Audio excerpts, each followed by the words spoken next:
everyone. Well, welcome to this week's special Shergroup on the Sofa, where I am delighted to introduce my colleagues who rarely want to get in front of the camera, but I'm coaxing them out into this Jubilee special. So say hello, everyone. Hi. Hello. Hi. And as I always do on Shergroup on the Sofa, I always do a special shout out to my nephew, Ross. So Ross, if you're watching, Minnie says hi with the corgi, and everyone else say hi to Ross. Yeah, hello, Ross. Hi, Ross. Hi, Ross. Thank you very much. Okay, and to everyone else who joins in the Shergroup on the Sofa and tunes into us, I think we've got one guy over in I'm going to say the Philippines. Tiger, you're watching us, thanks very much, and to a few other people who keep tuning in. But this is me and our team, and I'll just quickly introduce them. We've got June Marengi, who is our Chief of Staff. Say hello, June. Hello. We've got Susan Starlin, who is our Shergroup's Complaints Officer. Hi, everyone. We've got Raz Dadaboy, who is our UK Team Leader. Hey, everybody. And also a Business Solutions Advisor. And then we've got Donna, a Business Solutions Advisor. Hi. And Anthony, you've seen before because he loves being on video. So Anthony, hey Anthony, and of course yours truly. So this week I'm going to interview my own lovely team. And when I'm looking at them now, I just think all the years of experience that we've had, June, Sue and Raz have been with Shergroup over 20 years. So that's 60 years of operational experience right there. Anthony's been a client for 20 years and now he's on the team, so that's another 20 years. And Donna we've known for a number of years before she joined Shergroup, and so she has built up her expertise in Shergroup solutions. So we have over 100, I'm not even going to put mine in, so we have over 100 years of operational experience. I hope that doesn't make you feel too old, all of you, in high court enforcement and sheriffs and all of that good stuff. So there's a lot of experience here in our team. And we just wanted to talk to you today on this special event of the Queen's Platinum Jubilee. Sue, can you just show everyone your very authentic souvenir? You've got the most authentic. There she is, Her Majesty, in full glorious colour. And that was sent to your dad for his 100th birthday? It certainly was, yeah. There you go. So we're big patriots here in the UK for our lovely Queen. So, and what we actually do in Shergroup is we are enforcing from our heritage as sheriffs the orders of the High Court. And actually we are commanded by Her Majesty to carry out the command in that writ. So that's a historical role that sheriffs have had over the centuries, and it continues today. So when I get a writ in my name, I'm actually being commanded by Her Majesty to enforce that writ and the terms of that writ against whoever is named on the writ, unlucky person. But that's the English legal system, which of course has gone across the world, and it's gone across to the US and the Far East and Australia. So this is not unknown to many people watching. So it is a nice day today, but it's also a serious day because we do some serious work, don't we, guys? We do. We do. Yeah. And we take that all very, very seriously in our role as High Court enforcement professionals. So the team have put together the sort of areas that they feel comfortable talking about today, because this is their first outing as a team on video. They all look great. It's a nice thing to do. I mean, let's just jump straight in with CCJs.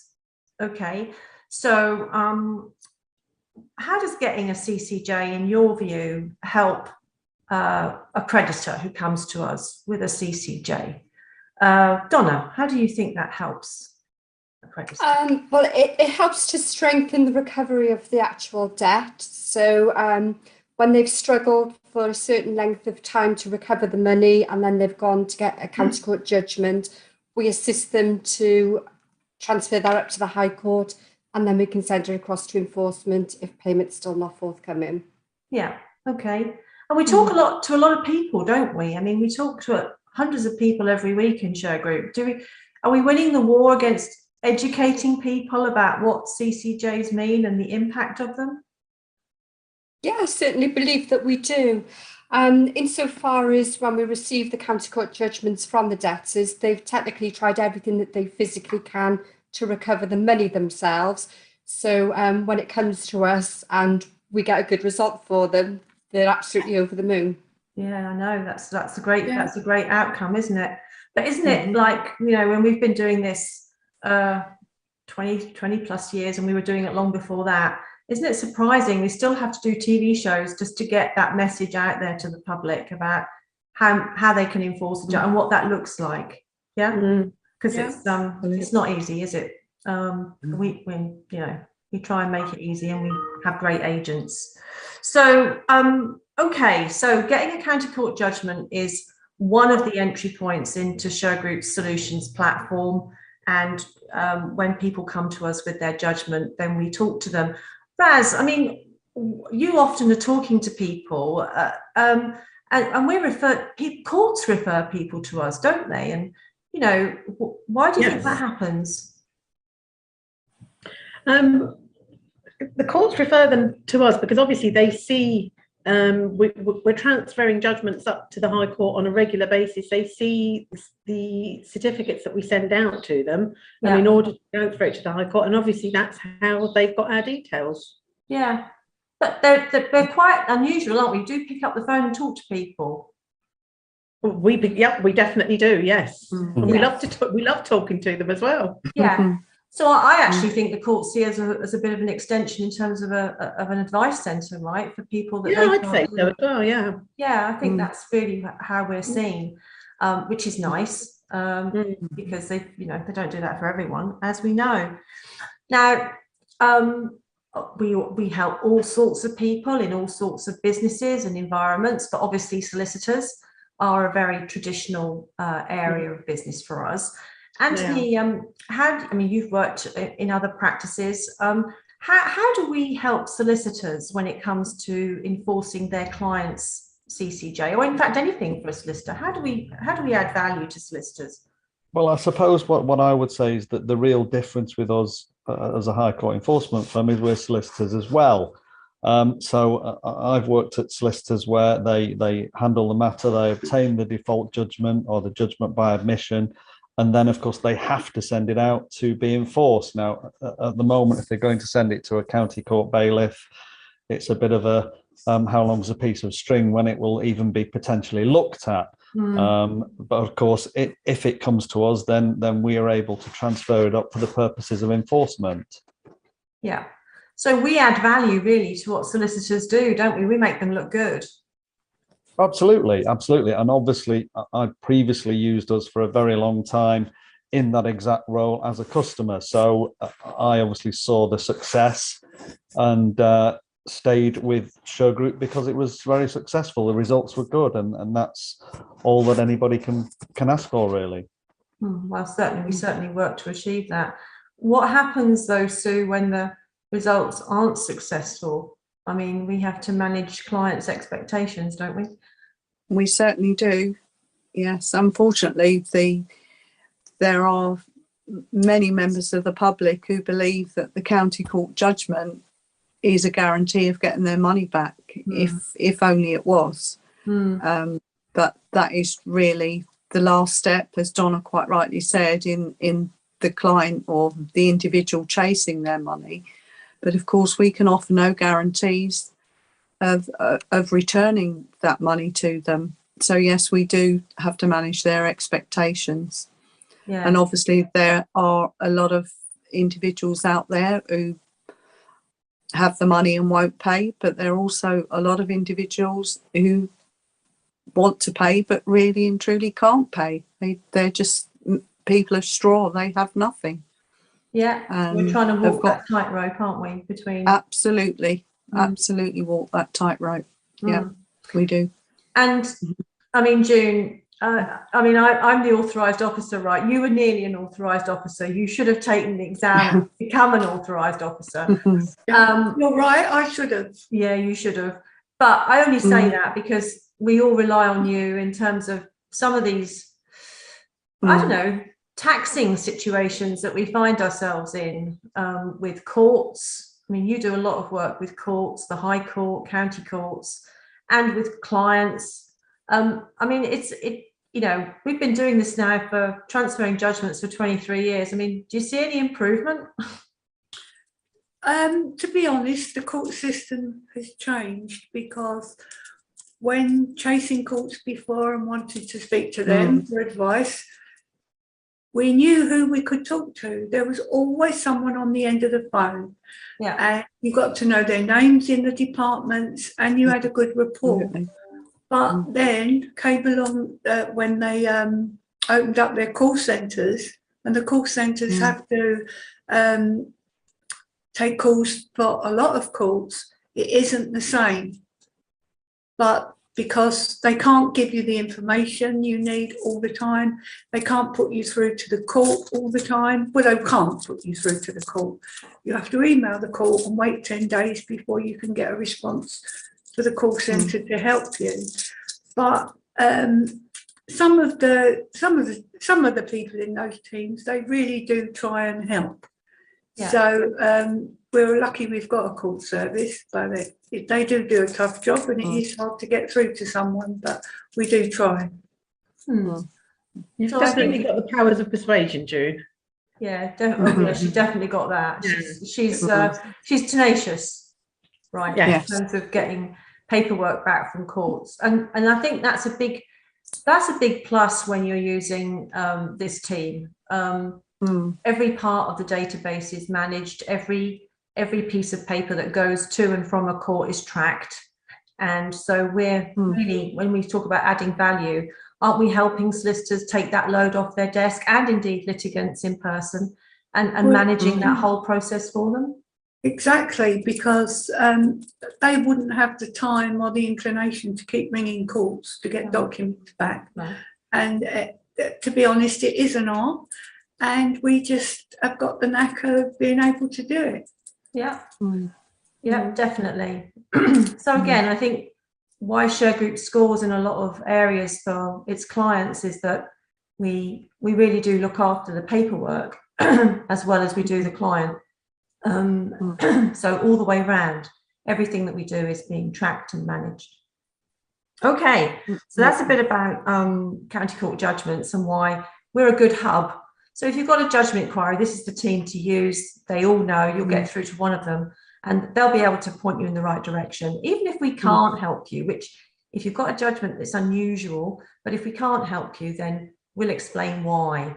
So we do talk to people, and you know, we don't get into a long kind of queue waiting to talk to somebody. No. Claire, there's not many that we can't help in the way of judgments. There's always a way, and we find that way for people. Yeah, we do, and not only in the UK. We go, you know, we go out into Australia. Sue and I have done jobs in Australia, New Zealand. You know, we're doing a big job at the moment in Florida for a collection there. So we've got jobs all over the world, not just in the UK. So as sheriffs then, our heritage is the recovery of money, but also the recovery of land. So Donna, you had a fantastic result just recently. I think what was that result you had on that commercial rent arrears recovery notice?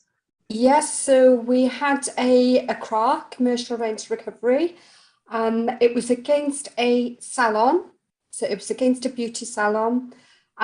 They had refused to pay the rent for the last, oh goodness me, quite a number of months, and it got up to just over £212,000. Yeah. And we have sent agents out, and it's now fully recovered. It's fully recovered. Yeah, it's on the tail end of the pandemic. Yeah, very happy client, right? Very happy indeed. What I liked about that case was that the client really worked with us, because it was tricky coming out of the pandemic with the COVID rules about commercial rent arrears recovery. And he really worked with you, didn't he, to help make sure the law was all in place and everything was good. He certainly did, because we had to be very, very careful that we weren't recovering any ring-fenced rent, which was basically the understanding of that is when the government had actually closed those businesses so that they physically could not trade. Yeah. So we had to be very, very clear, both with our client, both with their client, that we could only recover the rents which weren't included within that area. Yeah. Which we did, and we done successfully. Yeah, we picked our way through that minefield for sure. But for landlords, commercial landlords and their solicitors who might be watching this, and they don't want to evict the tenant, because let's face it, tenants for commercial property, the commercial property market is changing. So if you've got a good tenant or you want to keep a tenant in a property, you might not want to evict them. What can they do? They don't want to evict their tenant. If that's directed to me. So basically, they can send us across the statements of their rents. They can let us know how much is overdue. So as long as it's within their contract, so we check their contract to see how much in arrears that they would need to be. And we can just go along, we can send the agents to cover it, and we cover it under CRA. Fine, okay. We would serve them with a notice beforehand. Yes, indeed. And Raz, what about forfeiture? I mean, that is the nuclear option where where the landlord decides they've had enough and they just want to forfeit the lease. Yep. What do we do for landlords and solicitors when it comes to forfeiture? Well, we'll recover their property back for them. So we'll obtain vacant possession for them. I've had an incident last week where we went out on a commercial rent arrears.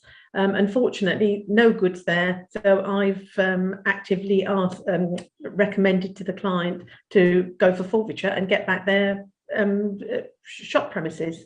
Yeah. So that's what they're going to do. Yeah. So we're the eyes and ears for the landlord and the solicitor. Yeah. And basically forfeiture will enable them to remarket the property and get a paying tenant in there. Exactly. Yeah. Okay. Well, that makes sense.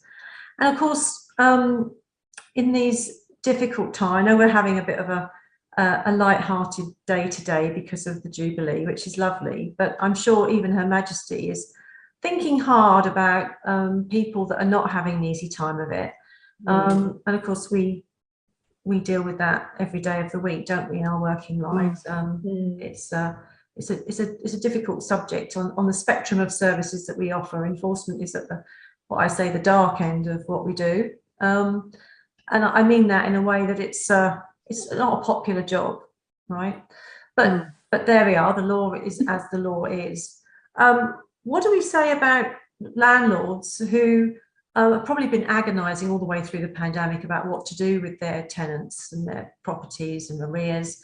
What do we say to them if they've got a possession order? Raz, where are we going to start a landlord who's got a possession order and comes to us and says, I've got this, what can I do? So they've got the possession order. We have to make sure that they've got permission to transfer it to the High Court, as we're High Court enforcement officers. And then we will apply to the court, to the High Court, to get a High Court writ of possession issued. And we can carry out the eviction. It's a very slick process. Yeah, but sometimes we can't. Well, Anthony, what's the roadblock to getting a possession order of the county court transferred to the High Court? Well, I suppose, although most applications tend to be successful, there's absolutely no guarantee that it will. I personally always use this scenario where district judges are a little bit like referees. It sort of very much depends on who you get on the particular day. But in my opinion, I would say it's probably successful in most occasions. And if you want to have your matter enforced a lot quicker, then it's probably worth to take the leap and make the application.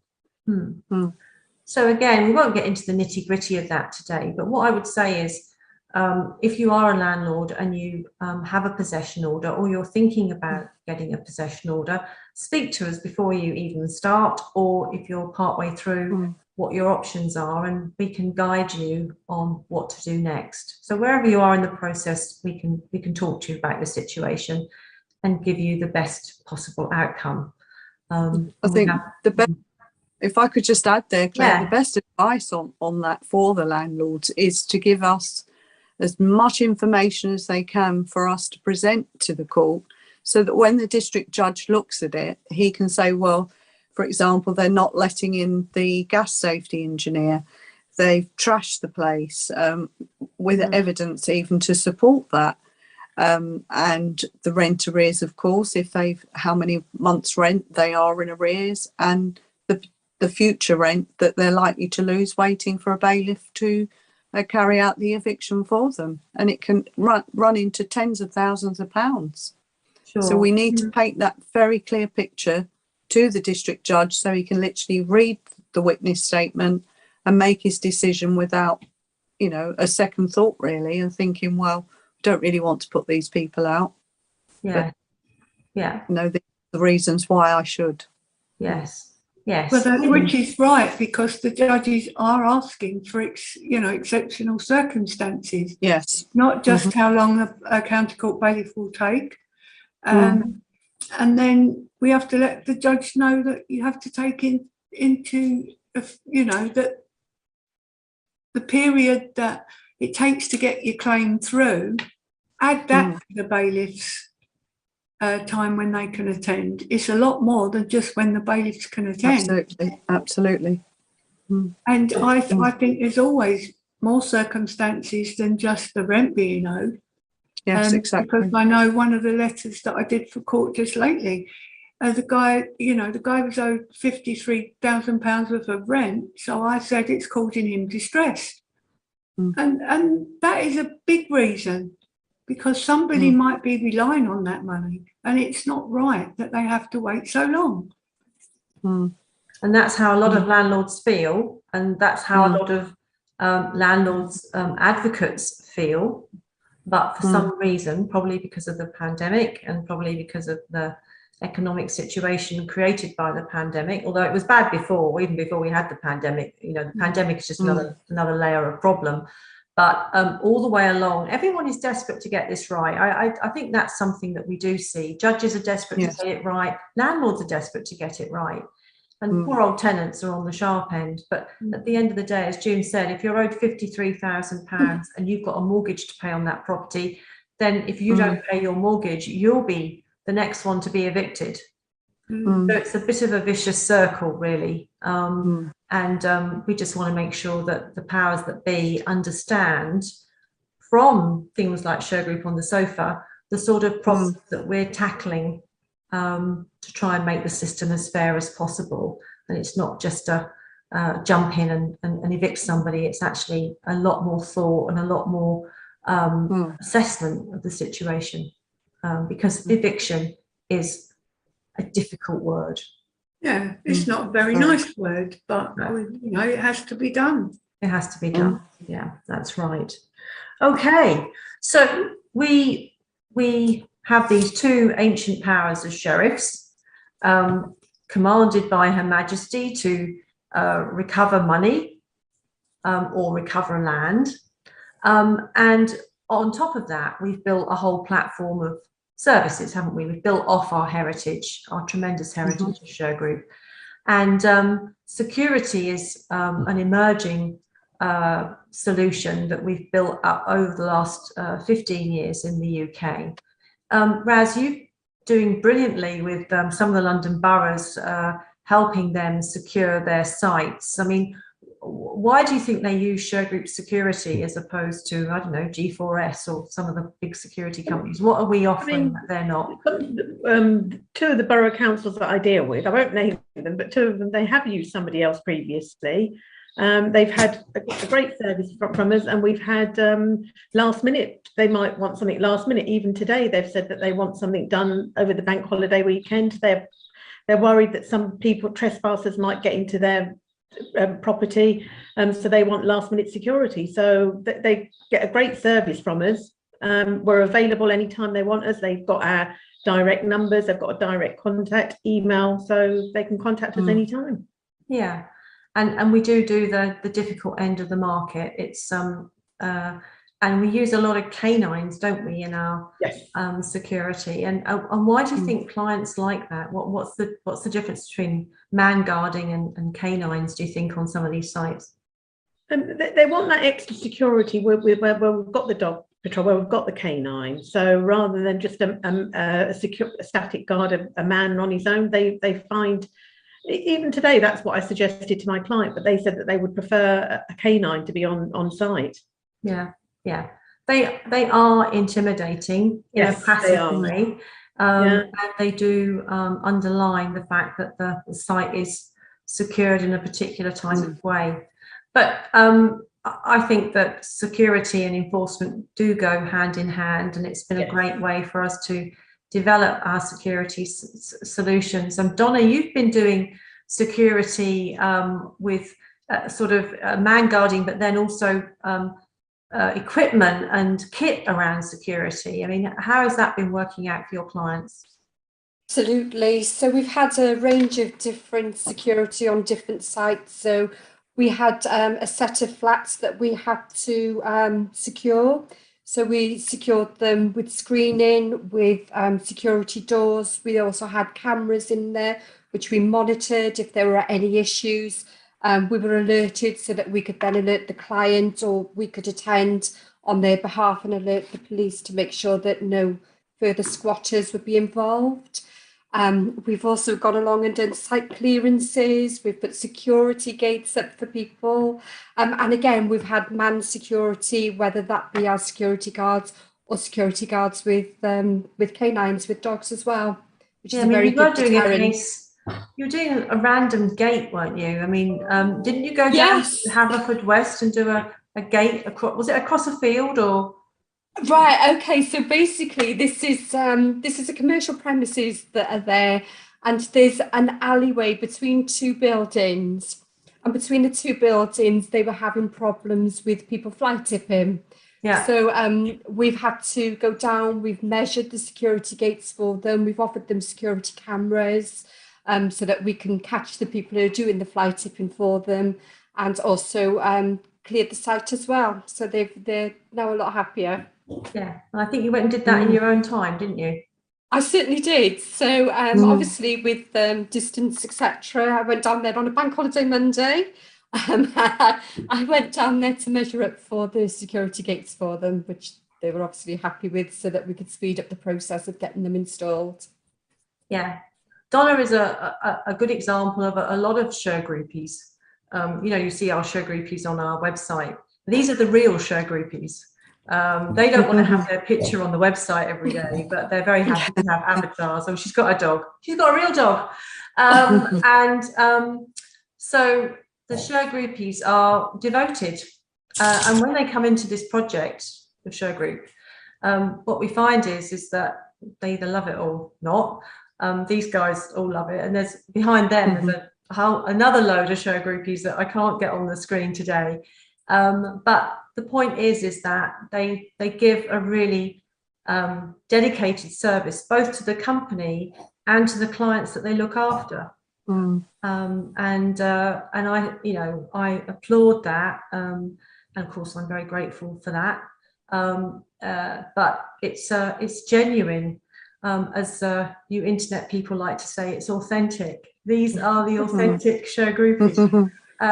And they don't look much like their avatars actually, but they are the real deal. And they deal with the agents. They look after the agents. They make sure the agents get to the door of the property where we're working for, and they do the back office. And there's another bunch of Shergroupies in Shergroup India, which we'll have to do a special about that and get all our lovely international colleagues on the screen for you, because they do an awful lot of the back office work for us. But this is the real deal. So when you become a Shergroupie, it's kind of a rite of passage, I suppose, badge of honor, I think. Yeah. Okay, so security is something that we do, and then of course we have I mean, what if somebody can't find a debtor? Anthony, what are we going to do about that? Because we're going to get people watching this. Oh, well, I'd love to do all that, but I can't because I don't even know where they live. Well, obviously, if somebody can't find a debtor, we have various tracing services of various capability. And I would just stress to anybody that if they are going to use that service, that they send us as much information that they possibly have in relation to attempting to trace the debtor. I mean, referring to judgments and enforcement. if perhaps some clients consider that they want an attachment of earnings order, then we absolutely must have the debtor's employment details, and the debtor cannot be self-employed. So if we have trace information, I would say send us as much information as you have, and we will sift through the information and attempt to trace the debtor for you. And then, Raz, if we want to dig deeper, I mean, what kind of requests you get from clients now in terms of digging deeper than that? We get all kinds of requests. So in addition to all the tracing that we do asset searches. We do there's different levels, pre-sue report, find out, they do land registry searches, what any other debts that they might have against them, and you can do more in depth what assets that they possibly have, more in depth, not just social media searches, it's more in depth. So we do various different levels of searches as well, and asset searches. And we do employment searches as well, don't we? Yes, we do. Yeah. Yeah. So if you want to do attachment of earnings and you don't know where your debtor's working, then we have a product for that. Yes, we do. Yeah. So I mean, all the way along, we're building our products in as we talk to you, and we find out what it is you need. We build products to meet that service or that requirement. And we call them products because you can buy them on our website at shergroup.com under our solutions hub, and you can find out a lot of information on there as well. We're constantly adding to our website with content about the different situations that we see, the problems that our clients are facing, and answering those problems as we go along. So always check out our solutions hub if you're looking for some particular information you can't find anywhere else. Maybe it's on there, but if not, then just talk to us, because we're problem solvers, and we will find a way for you, or we'll find a person for you, or we'll find an expert for you. So we're kind of can-do people, I think, really, aren't we? We listen. We listen. We listen, we care, we help. And that's why we're a solutions hub, because we will find a solution for someone. Yeah. We all have can-do attitude. We don't have a can't-do attitude. Very, very rarely is there something we can't do. No, we ironed that out very early on, didn't we? When we first started doing transfers of judgments, and we always laugh about it, but we had my daughter's old toy box in the corner with paperwork in it. We put all the questions that we couldn't answer because nobody could answer them for us. And we filled that toy box up, and then we cleared it, didn't we? We definitely did. I really enjoyed those times. You did? Yeah, good. It was great learning, and I did. I enjoyed those years. I really did. Well, I still do, but it was great. Yeah. And Raj had the fastest fingers on a keyboard I've ever seen in my life. Do you know, wow. I still tell people today, even if I manage to talk to any customers or clients, I talk to the team, I talk to consultants, how fast Raz was on putting those judgments. Oh my gosh. Yeah. He was amazing. It was. He did great. So we wanted to introduce ourselves to you today. We wanted to salute Her Majesty for her 70 years, and we wish her every happiness in the year ahead. Let's hope she has a wonderful platinum jubilee, never to be seen again, probably, certainly not in my lifetime, and probably definitely not for many years will it be. Long live the Queen. Long live the Queen. So thanks everyone. We hope that you're going to have a fantastic